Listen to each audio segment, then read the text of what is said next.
Telespectadores, senhoras e senhores, mais uma vez estamos de volta aqui na TV Cidade, canal 14, para apresentarmos o programa da Popenfar, programa dos aposentados. A gente hoje liga o rádio, a televisão, jornais, só se fala em pandemia, coisas tristes, e a gente fica, às vezes, tenta filtrar e às vezes a gente não consegue. No nosso programa de hoje, eu estou trazendo aqui um religioso para amenizar um pouco esta situação. Vamos conversar, no final vai dar uma benção para todos nós. Eu estou trazendo aqui o padre Josimar Rômio, que atua lá no Santuário de Caravaggio. Padre, por favor, a sua apresentação. Seja bem-vindo a este programa. Muito obrigado pela oportunidade. É sempre motivo de alegria falar com vocês sobre temas pertinentes, temas importantes da realidade em que vivemos também. E com uma palavra também de esperança e de cuidado. Obrigado pela acolhida e pelo convite. Muito bem, Padre Rômio. Então eu gostaria de saber inicialmente da sua formação. Como é que foi o seu ingresso no seminário? Há quanto tempo se formou padre? Como é que foi essa trajetória?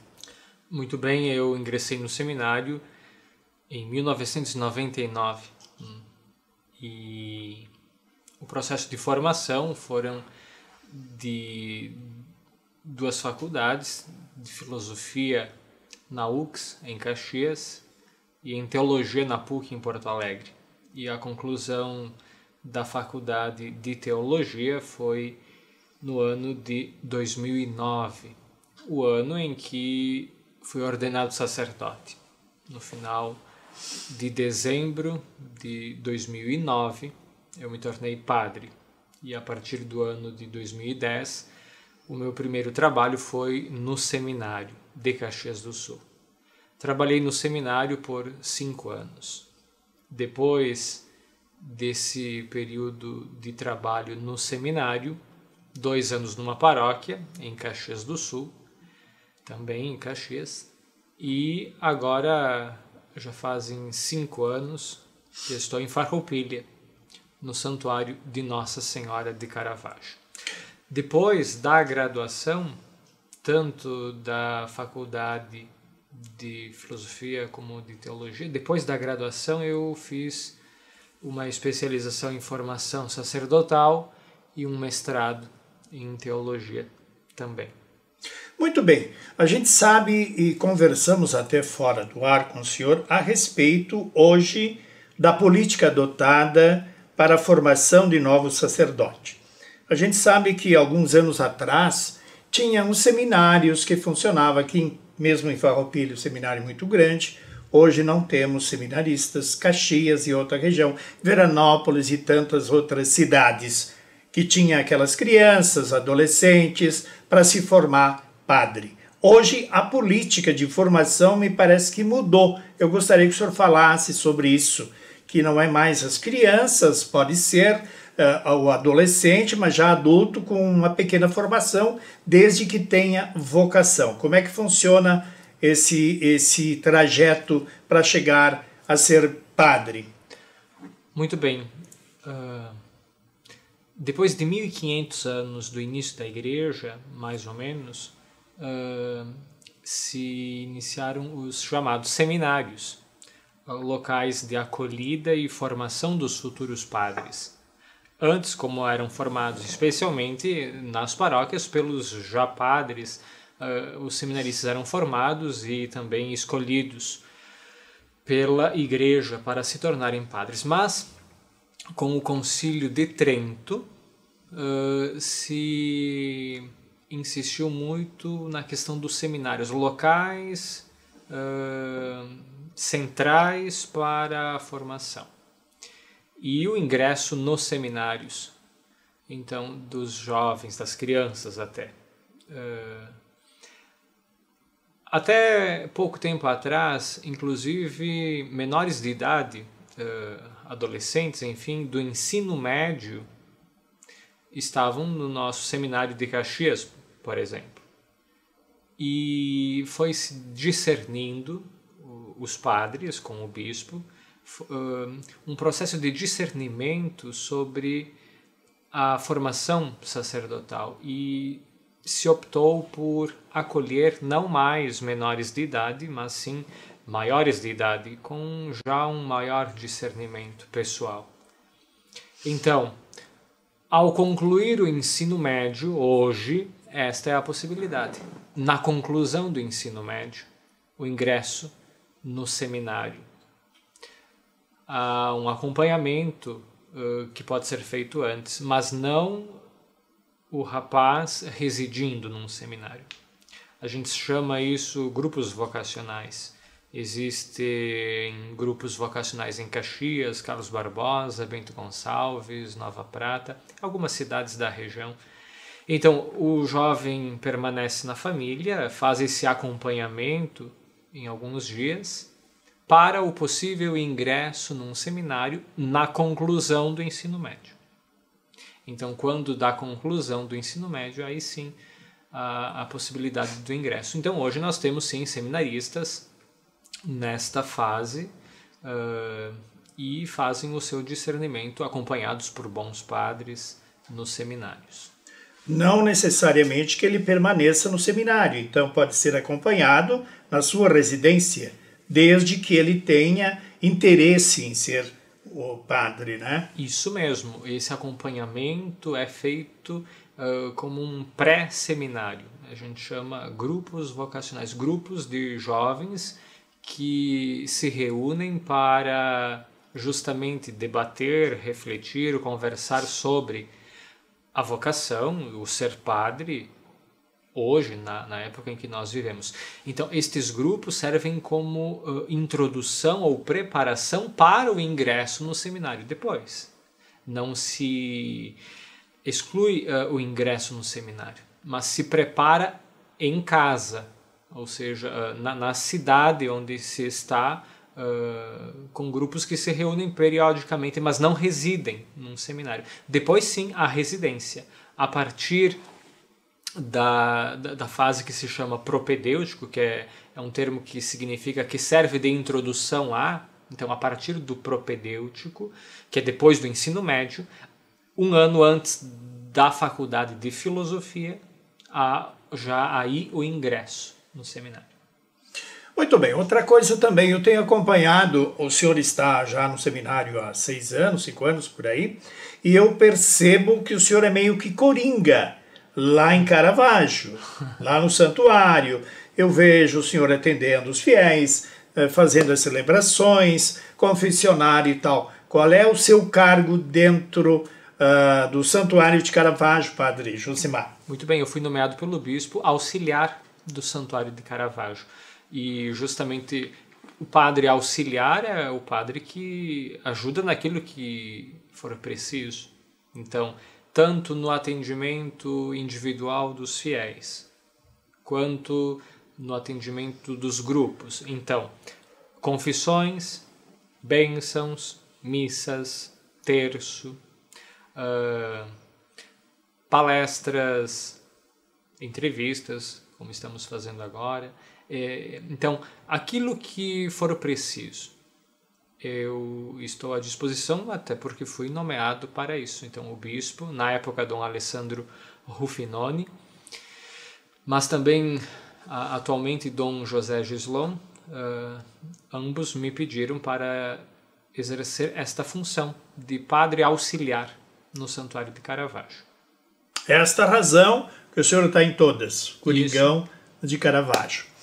Este é o programa da Popa em Far, aqui na TV Cidade. Obrigado, gente, pela audiência, pelo carinho de todos vocês. Mas, infelizmente, o assunto é epidemia e a gente vai falar sobre isso. Sobre o fechamento das igrejas, o cancelamento de celebrações, missas, etc. E como é que o senhor viu essa situação, padre, que de repente a gente não pode assistir à missa, o padre não pode rezar a missa, a igreja tem que estar fechada? Como é que o senhor vê essa situação hoje? É importante refletir sobre o cuidado com a vida, o cuidado com a pessoa humana. E aí três palavras interessantes: fé, razão e autoridade. Fides, ratio e auctoritas. Então, a fé, nós temos fé, por isso nós rezamos, nós pedimos a intercessão de Nossa Senhora de Caravaggio, nós queremos participar dos sacramentos, então a fé é muito importante. A fé nos pode gerar, inclusive, esperança. Esperança de que as coisas, mais cedo ou mais tarde, voltarão a certa normalidade e que nós poderemos nos reencontrar, nos abraçar, festejar, aglomerar também. Então, a fé nos faz encontrar sentido da vida, mesmo com tantas situações de sofrimento e de angústia, como nós vemos atualmente com a pandemia do novo coronavírus. Então, a fé nos faz manter a esperança, porque se nós perdermos a esperança, aí nós vamos estar desesperados, e aí o risco do suicídio é muito grande. E a gente vê tantos casos de tentativa de suicídio, de ideação suicida e de morte por suicídio. O Rio Grande do Sul é o pior estado do país na questão dos índices de tentativa e de morte por suicídio. Então é uma questão de saúde pública e a fé nos ajuda a melhorar ou a superar ou a resgatar a dignidade da pessoa humana que se perde tantas vezes. Fé. Agora, o segundo aspecto que eu falei, razão. A razão nos faz andar com os pés no chão, ou seja, não negar a realidade em que nós estamos vivendo. Não termos nós uma falsa esperança. Porque se nós ficarmos apenas com a fé, o risco de um fideísmo e de um fundamentalismo é muito grande. Então a razão, a ratio, nos faz ter fé, sim, mas olhar a realidade. Então, se nós simplesmente hoje abríssemos as nossas igrejas e disséssemos, podem vir que tanto faz como tanto fez, o risco seria muito grande, porque quantas pessoas foram vacinadas? Né? E quem foi vacinado uma vez já fez a segunda dose, etc, etc. Então, a gente vê a realidade das nossas cidades num caos. Tanto no aspecto econômico, sim, desemprego, sim, mas, sobretudo nos hospitais, a fila de espera para as UTIs, as pessoas morrendo antes de conseguir entrar numa UTI, enfim, os procedimentos, os profissionais da área da saúde com síndrome de burnout, que é esgotamento físico e psíquico por causa do excesso de trabalho. Então, a síndrome de burnout nos profissionais da saúde está aí. Então, não é só quem é atendido, é quem está para atender que sofre, é os familiares, é o sistema todo. Então, a razão nos faz perceber a realidade para agirmos com cuidado. E a autoridade, é o último aspecto, a auctoritas, a autoridade nos faz perceber por onde andar. E para nós, a autoridade científica é muito importante. As autoridades na saúde, por exemplo, os conselhos de medicina e etc. Nós vamos tomar que tipo de vacina? Ou, diante de um caso confirmado de Covid-19, qual medicação fazer uso? Né? Então, o nome do vírus é SARS-CoV-2. O que é SARS? Síndrome agudo respiratória severa. CoV de Covid-2. Né? Então, SARS-CoV-2, a Covid-19, o coronavírus, para a gente entender mais facilmente, essa pandemia. Então, se a autoridade da saúde nos diz vamos ter que, infelizmente, fechar as nossas igrejas ou restringir o número de pessoas neste momento, nesta fase em que estamos passando, nós vamos acolher este pedido ou esta ordem da autoridade e cumprir. Por quê? Porque nós não podemos ser negligentes. Se nós, da Igreja Católica, que pregamos tanto a questão da prudência, da não negligência, do cuidado com a vida, com a dignidade da pessoa, se nós não dermos este exemplo, então é um tiro no pé. Então, nós vamos continuar rezando? Claro, certamente. E aí vamos nos adaptar. Missas transmitidas pela rádio, pela TV, pela internet, né?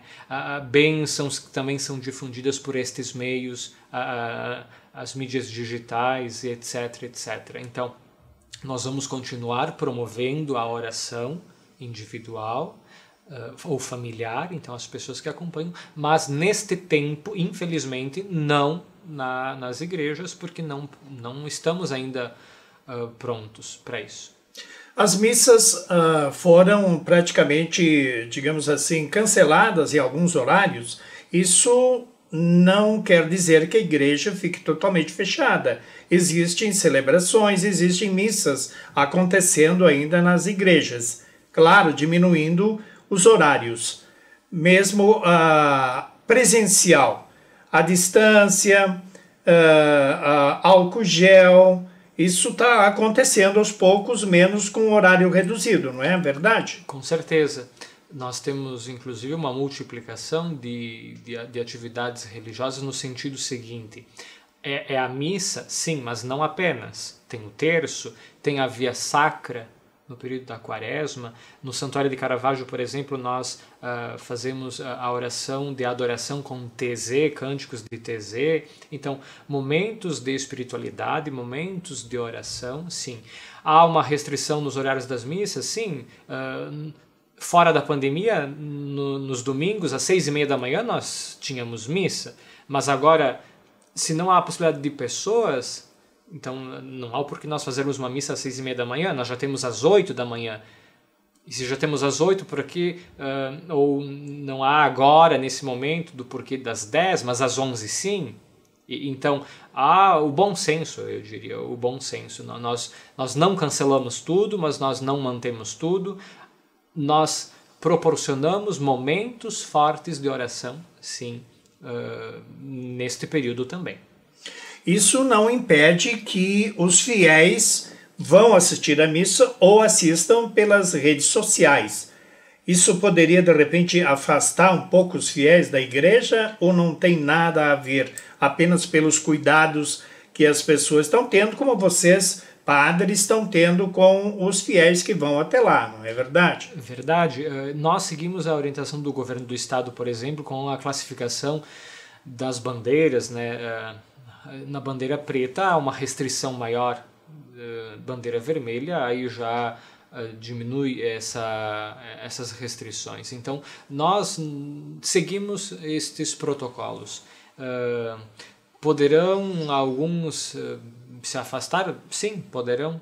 Mas tantos outros, nesta situação difícil e delicada, puderam ampliar a sua oração pelas mídias digitais, por exemplo. Ou pela rádio, ou pela TV, mas especialmente pela internet. Então, é difícil nós dizermos piorou ou melhorou, porque há alguns casos as pessoas se aproximaram mais por estes meios digitais, por exemplo. Padre, outra coisa importante, eu não queria colocar essa situação, mas até para o nosso telespectador, né, que a gente vive recomendando, cuide-se, faça a vacina se tiver disponível, a higienização, a aglomeração, a higiene das mãos, etc. e tal. O senhor fez alguns enterros de pessoas que partiram pelo Covid. Como é que foi essa situação? É um pouco delicado, né? Mas apenas para o nosso telespectador que se conscientize em saber dessa situação que a gente vê na televisão praticamente todos os dias. Acho que o sentimento é muito grande da família que perde essa pessoa. Quando nós víamos reportagens Na Itália, no início, né, da pandemia, na Itália, aquela montoeira de caixões, né, não dando conta a Itália de fazer os enterros e etc., nós olhávamos assustados e, nossa, na Itália isso. Depois a gente olhava também as reportagens no Brasil, na Amazônia, em Manaus, né?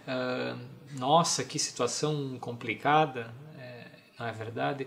Mas agora, aqui na nossa região, né, eu fiz alguns sepultamentos de pessoas que morreram, sim, de Covid-19. E é muito triste. Os familiares não tendo esta oportunidade de viver melhor o luto, porque a pessoa com Covid morreu e aí em tantos casos o caixão fechado, que sai do carro da funerária e vai direto para o túmulo, sem a possibilidade da vivência do luto, de um velório de várias horas, de uma cerimônia, do caixão aberto, do poder se despedir do falecido, mas não só, poder abraçar aquele que está ali do lado, o familiar, o amigo que veio para consolar. Então, é uma situação muito delicada que certamente trará traumas, e a psicologia, a psiquiatria deverão nos ajudar a superar essas situações traumáticas. Isso é resiliência. Então, como superar ou suportar tantas situações traumáticas, não apenas da morte de um ente querido, mas da não possibilidade de uma despedida digna, de um consolo por meio do luto, de uma celebração e etc, etc. Então é muito triste nós vivermos esta realidade, e nós estamos, sim, infelizmente vivendo esta realidade. Então e ainda vai demorar, parece, para passar. E como viver o luto, imaginemos assim, o velório é um momento para viver o luto, mas também a missa de sétimo dia para abraçar os entes queridos, familiares e amigos, que também choram a morte daquele ente querido, o 30º dia, etc. Então, esta impossibilidade gera certamente não só confusão, mas até possíveis traumas na vida das pessoas. Gente, pense nisso, vamos pensar nisso, vamos nos cuidar e cuidar dos outros também. Padre Josimar Romeu, por favor, uma bênção para nós e para os nossos telespectadores. Sim, Deus quer que nós sejamos muito felizes. A glória de Deus é a felicidade da pessoa humana.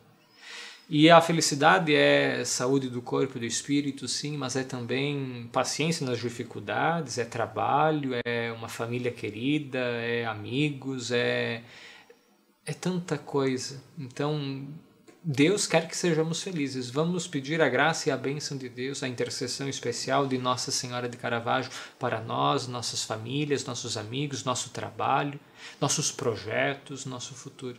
Vamos pedir a bênção, sim.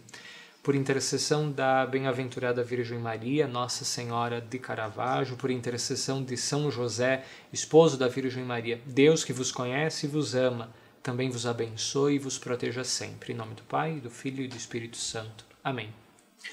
Padre Josimar, muito obrigado pela sua presença aqui no nosso programa. Obrigado de coração, valeu muito as suas colocações, e acho que o nosso público, o nosso telespectador também tenha gostado.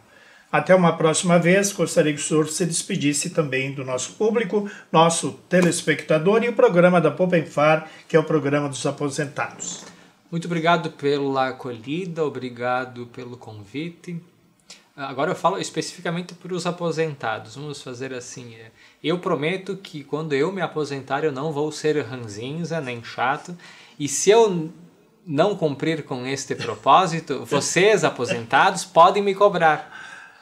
Mas é uma brincadeira. Mas enfim, é para dizer que gosto muito de falar com as pessoas e quero desejar a todos serem felizes e contribuírem também para a felicidade dos outros, daqueles que estiverem consigo, seja familiar, seja amigo, seja colaborador, enfim.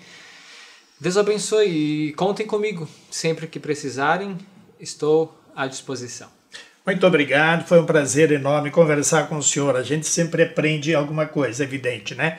TV Cidade, canal 14 e o programa da Poupen Fala. Obrigado, gente, senhoras e senhores telespectadores, e até o próximo programa. Muito obrigado, valeu, tchau.